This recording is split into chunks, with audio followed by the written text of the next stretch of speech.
इस इंडस्ट्री ने हमें बहुत दिया है। मैं एक सिंपल सी हाउसवाइफ हूँ, एक मिडिल क्लास फैमिली को बिलोंग करती हूँ। मेरे पापा गवर्नमेंट सर्विस में थे, मदर गवर्नमेंट टीचर थी। पापा के पास स्कूटर था, मम्मी के पास साइकिल थी और हम तीनों बहनों के पास साइकिल थी। मैंने इस बिजनेस को ज्वाइन किया तब मेरे सिर पर इतना इतना घूंघट था। मेरे को सिर्फ एक भाषा आती है, हिंदी। मेरे में बिल्कुल आत्मविश्वास नहीं था, मेरे में हीन भावना थी और मेरे हस्बैंड मुझे 100 रुपया पॉकेट मनी देते थे। इस इंडस्ट्री को चुना, इस बिजनेस ने साथ दिया, वक्त ने साथ दिया, मैंने वक्त का साथ दिया, वक्त की बहुत कदर करी। तो आज सीन ये है कि वो जो 100 रुपया पॉकेट मनी मिलती थी ना, वो डबल हो गई है, अब हर घंटे का। दोस्तों, इस इंडस्ट्री ने इतना दिया है, इतना प्यार, इतना मान, इतना सम्मान कि समझ में नहीं आता इसको कैसे वापस दें, कैसे रीपे करें।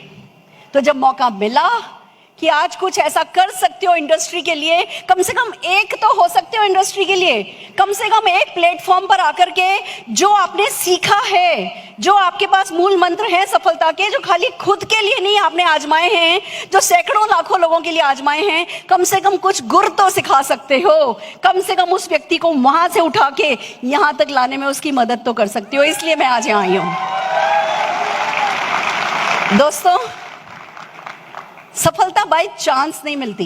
ये जो नेटवर्क मार्केटिंग की बड़ी बड़ी बातें होती हैं, जैसे हम सुनते हैं इतनी बड़ी गाड़ियां मिली, ये इतनी यंग एज में, हमारे सारे अचीवर जवान हैं, बिल्कुल यंग यूथ। कोई बूढ़ा है? कोई बूढ़ा दिख रहा है? हम सब बहुत यंग हैं और अभी तो हम में से कोई शुरू ही नहीं हुआ है। सच तो ये है कि नेटवर्क मार्केटिंग का ना अभी रॉकेट किसी कंपनी ने या किसी लीडर ने खड़ा भी नहीं किया है। उड़ाना तो बहुत दूर की बात है, अभी तो हम सब लॉन्च पैड बना रहे हैं।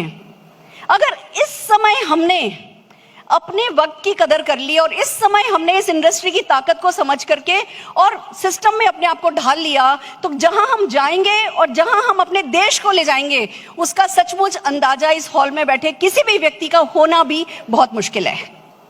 मैं आज आपके साथ, जैसा कि मैंने बताया, एक सिंपल सी हाउसवाइफ हूं और सक्सेसफुल हो गई हूं।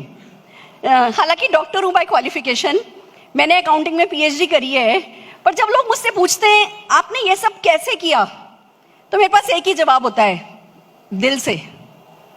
और कुछ पता ही नहीं है, दिल से। तो जब इस फोरम पे कुछ सिखाने का मौका मिल रहा है, तो वो ही दिल से सपनों के बारे में आपको कुछ सिखाना चाहती हूँ, जो मैंने किया, जो मेरे लोगों ने किया और सफलता पाई। क्या आप तैयार हो? Are you ready? तो आइए चलते हैं, आर्ट ऑफ ड्रीमिंग की बात करते हैं। ये क्या है सपने देखने का साइंस? आपने अभी सुना, हर कोई कह रहा है नॉलेज यहाँ पे लो, विजडम यहाँ पे लो और बाहर जाके एक्शन करो। मैं कहती हूँ जो सबसे इंपॉर्टेंट एक्शन है ना, वो बाहर जाके नहीं करना है। वो जो सबसे इंपॉर्टेंट एक्शन है ना, वो अभी करना है, आज करना है, यहाँ करना है, इसी क्षण करना है। वो बाहर जाके नहीं होता है, वो एक्शन अंदर जाकर के होता है। सो आर यू रेडी? तैयार हो? आइए बात करते हैं। जब आर्ट ऑफ ड्रीमिंग की बात करते हैं तो एक बात क्लियर कर दूं, मैं साइंस ऑफ ड्रीमिंग नहीं सिखा रही हूं। मैं वो जो सोती आंखों से सपना देखा जाता है उस पर भी बात नहीं करने वाली, मैं सूडो साइंस पे भी बात नहीं करने वाली, मैं वो लॉ ऑफ अट्रैक्शन, हम सब ने बहुत किताबें पढ़ी हैं, हम सब ने पावर ऑफ स्पोकन को बहुत सीखा है, स्पोकन वर्ड्स को बहुत सीखा है, हम सब थ्योरेटिकली साइंस के करीब तक पहुंच गए हैं सपनों के बारे में। पर जो मैं बता रही हूं वो साइंस नहीं है, वो आर्ट है। वो एक छोटे मोटे फंडे कह दूं, इसने, जो मैं अब आपको सिखाने जा रही हूँ, उसने काम को बहुत आसान कर दिया है। मैं आपको गलती बताती हूँ मेरे से क्या हुई थी। जब दी सीक्रेट मूवी आई, हमने सबने इस मूवी को देखा, हम लोगों को बैठा करके मूवी दिखाने लगे, हम हर जगह वो ट्रेनिंग करने लगे, मैं खुद उसको प्रैक्टिस करने लगी। और एक ऐसी रोड थी जिस पे जब भी मैं गाड़ी चलाती थी तो गलती से उस रोड पर चली जाती थी। फिर मैंने सोचा मैं इस रोड पर बार बार लाई जा रही हूँ, इसका रीजन क्या हो सकता है? तो समझ में आया कि भैया ये जो रोड है ना महारानी बाग में, यहाँ तुम्हें घर बनाना है। मैंने घर डिजाइन करना शुरू किया अपने ख्यालों में, सीक्रेट की सारे ज्ञान को लेकर के, और फिर मैंने वो घर डिजाइन करना शुरू किया। दोस्तों, वो मेरी सबसे बड़ी ब्लंडर थी। मैं आपको बता दूं, उस समय मेरे हस्बैंड पैरालाइज थे। वो ना बोल सकते थे, ना चल सकते थे, ना करवट बदल सकते थे, व्हील चेयर पर लेते थे, हम उन्हें हर जगह व्हील चेयर पर लेके जाते थे। और उन दिनों मैंने शायद 2-3 साल ये सपना बुना। And one fine day I realise कि वो जो घर में बना रही थी उसमें मेरे हस्बैंड का कमरा हमेशा ग्राउंड फ्लोर पर रख रही थी। मेरे सबकॉन्शियस में भी ये था कि वो कभी ठीक नहीं हो पाएंगे, और वो सब कुछ कभी ठीक नहीं हो पाए। दोस्तों, मुझे एक बात समझ में आई, ये जो सबकॉन्शियस है, जो ये लॉ ऑफ अट्रैक्शन है, ये जो ज्ञान बिखरा पड़ा है, इसको बहुत सावधानी से इसमें प्रवेश करना है, इसको बहुत सोच समझ के प्रैक्टिस करनी है। और मैं फिर डरने लगी कि एक आम व्यक्ति को मैं ये सिखाऊं और अगर वो भी मेरी तरह गलती करे तो क्या हो। तब निकल के आया कुछ ऐसा आसान सा तरीका जो एक तरफ आपके सबकॉन्शियस को सेट कर देता है और दूसरी तरफ आपको किसी भी तरीके के रिस्क से बचा देता है। सो आर यू रेडी? तैयार हो?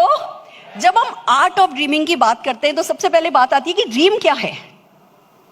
कुछ मांगना, कुछ आस्क, कुछ चाहना, कुछ पाना, चाहे अपने आप से, चाहे अपनों से, चाहे कायनात से, चाहे अपनी कंपनी से, या जिससे भी आप जिस पे भी भरोसा करते हो, अल्लाह, गॉड, ईश्वर, भगवान, कायनात, सुपरनेचुरल पावर, जो भी कुछ मांगना ही तो सपना देखना है। साधारण शब्दों में, लेमैन्स लैंग्वेज में बताऊं तो बेसिक मेरे को समझ में आया कि हम सबके हाथ में एक कटोरा है। हाथ ऐसे करिए, उस कटोरे को फील कीजिए। हम सबके हाथ में एक कटोरा है और हम सब कुछ ना कुछ मांगते हैं।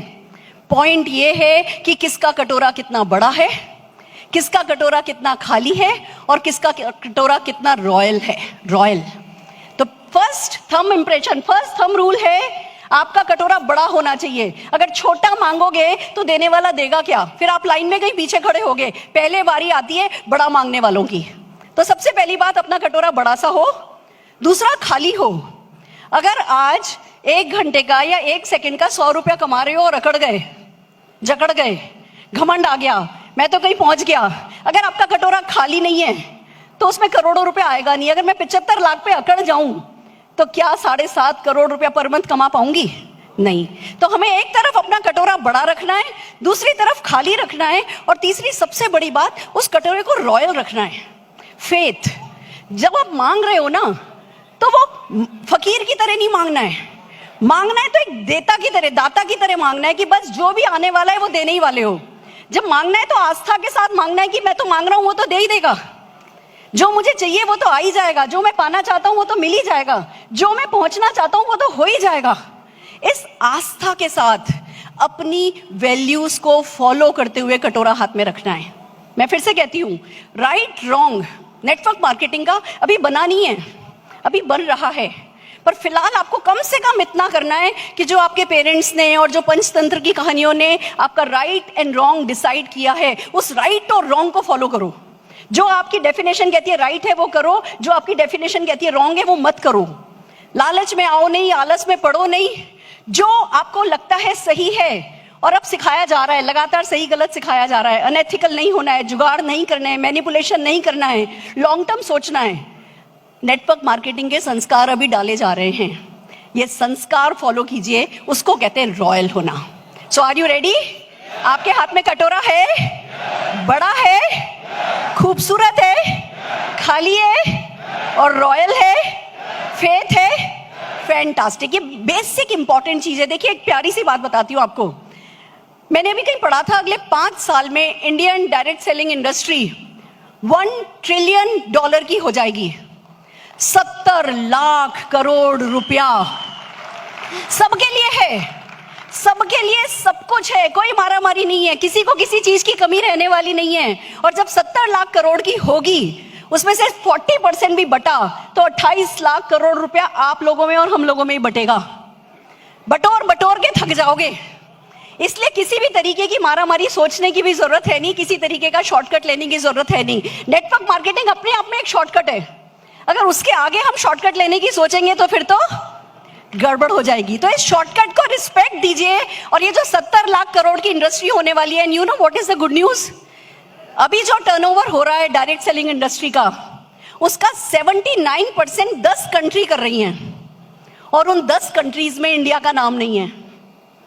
और पॉपुलेशन हमारी अभी नंबर 1 पे चाइना और यूएस का टाई है, और पॉपुलेशन हमारी नंबर 2 पर है। और अब जिस तेजी से हम बढ़ रहे हैं, अब जैसी तेजी से हमें बिजनेस समझ में आ रहा है, अगले 5 साल में हमने नंबर 1 नंबर 2 पे पहुंच जाना है। तो जो इंडिया में टर्नओवर आना है ना,